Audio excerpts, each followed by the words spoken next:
7 सोपान जो शिव महापुराण में है, जिनको संहिताओं का नाम दिया, ये 7 संहिताएं, ये 7 सीढ़ियां जिन पर चढ़कर के शिव तत्व की प्राप्ति हो जाए, कल्याण की प्राप्ति हो जाए, वो संहिताएं हैं। कौन 7 संहिताएं? विद्येश्वर संहिता पहली संहिता, विद्येश्वर। दूसरी रुद्र संहिता, तीसरी शतरुद्र संहिता, चौथी कौटि रुद्र संहिता, 5वीं उमा संहिता, 6ठी कैलाश संहिता और 7वीं वायवी संहिता। ये 7 संहिताएं जिनके ऊपर चढ़कर के एक सोपान के ऊपर चढ़कर के जीव सहज शिव रूप कल्याण की प्राप्ति कर लेता है। जैसे रामचरितमानस में 7 सोपान, शिव महापुराण में 7 संहिताएं हैं। राम तक पहुंचना है तो 7 सोपानों पर चढ़ जाओ। कौन कौन सोपान?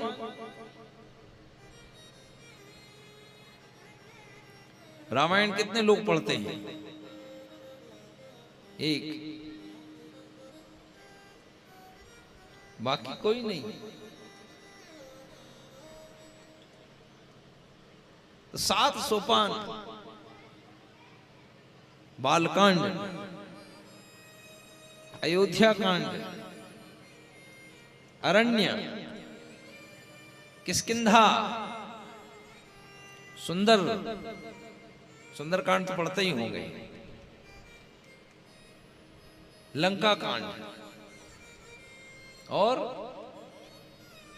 उत्तर, हो गए 7। ये 7 सोपान। इसलिए तुलसी ने कहा अहिमह प्रबंध सप्त सोपान। इसमें 7 सोपान है। इन 7 सोपान पर चढ़ करके एक के ऊपर पैर रख करके ऊपर क्रमशः ऊपर चल करके पढ़ने वाला नर नारायण की प्राप्ति कर लेता है। शिव पुराण की संहिता को पढ़ने वाला, चढ़ने वाला इन संहिताओं के ऊपर जीव शिव की प्राप्ति कर लेता है। प्राप्ति कर लेता माने जो भेद है वो मिट जाता है, अभेद हो जाता है। भेद इसलिए है कि पर्दा पड़ा है, यद्यपि तो अभेद है, दोनों में कोई भेद नहीं।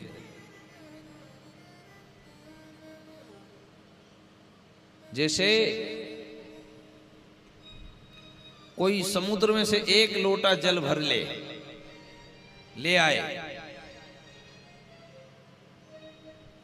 और ये कोई पूछ दे कि समुद्र में और इस लोटे के जल में क्या अंतर है, कोई ये पूछ ले कि इसमें क्या अंतर है, तो बुद्धिमान व्यक्ति कहेगा अंतर नहीं है। सामर्थ्य में अंतर हो सकता है पर स्वरूप में कोई अंतर नहीं। यदि समुद्र के जल को लेकर के और लोटा जो भरा हुआ है उसके जल को लेकर के कोई लेबोरेटरी में ले जाकर के दोनों का टेस्ट कराए तो दोनों का गुणधर्म एक ही मिलेगा। क्यों? क्योंकि लोटे में जो जल रखा है वो भी समुद्र का ही है, समुद्र से तो लिया है, अलग से थोड़ा ना लिया है। तो जो गुणधर्म समुद्र के जल का है वही गुणधर्म लोटे के जल का है। पर अंतर कितना है? बोले उस समुद्र में बड़े बड़े जहाज तैर जाते हैं और लोटे वाले जल में आप भी नहीं डूब सकते, इतना अंतर है बस, बाकी गुणधर्म एक है। ऐसे ही जो अनंत असीम नारायण हैं उनकी कृपा अगाध है, उसमें बड़े बड़े पापी भी तैर जाते हैं, लेकिन हमारे अपने स्वरूप के गुण धर्म में हम भी नहीं डूब पाते। भाई इतना अंतर है, बाकी दोनों एक ही है, दोनों में कोई भेद नहीं। इसलिए शंकराचार्य भगवान कहते हैं जीवो ब्रह्मैव ना परा। इसलिए तुलसी ने भी कहा ईश्वर अंश जीव अविनाशी, उसी ईश्वर का अंश है, वही है अविनाशी रूप में ही। इसलिए वहां राम तत्व को प्राप्त करना है तो रामायण के 7 सोपानों पर चढ़िए, और शिव को प्राप्त करना है तो शिव महापुराण के 7 संहिताओं के ऊपर अपना पैर रख करके चढ़िए। ये 7 संहिताएं हैं। इन 7 में शिव तत्व के विषय में जो चर्चा करी गई है, विविध विविध प्रसंगों को लेकर के, उनको सुनिए, सुन करके मनन करिए और निधिध्यासन करिए।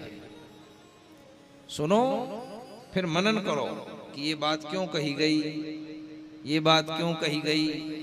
क्योंकि सुन करके मनन करके अपने जीवन में उतारने वाले व्यक्ति का ही सुनना भी सार्थक होता है। जिसने अपने जीवन में उतारा है इन चर्चाओं को, उसी का सुनना भी सार्थक, नहीं तो टाइम वेस्ट, केवल समय खत्म कर रहे हैं आप। यदि आपके जीवन में चर्चाएं नहीं आई तो वो जो सुन करके जीवन में उतारता है उसी की संसार में कीमत भी होती है। जिसने सुन करके जीवन में नहीं उतारा उसकी कोई कीमत नहीं।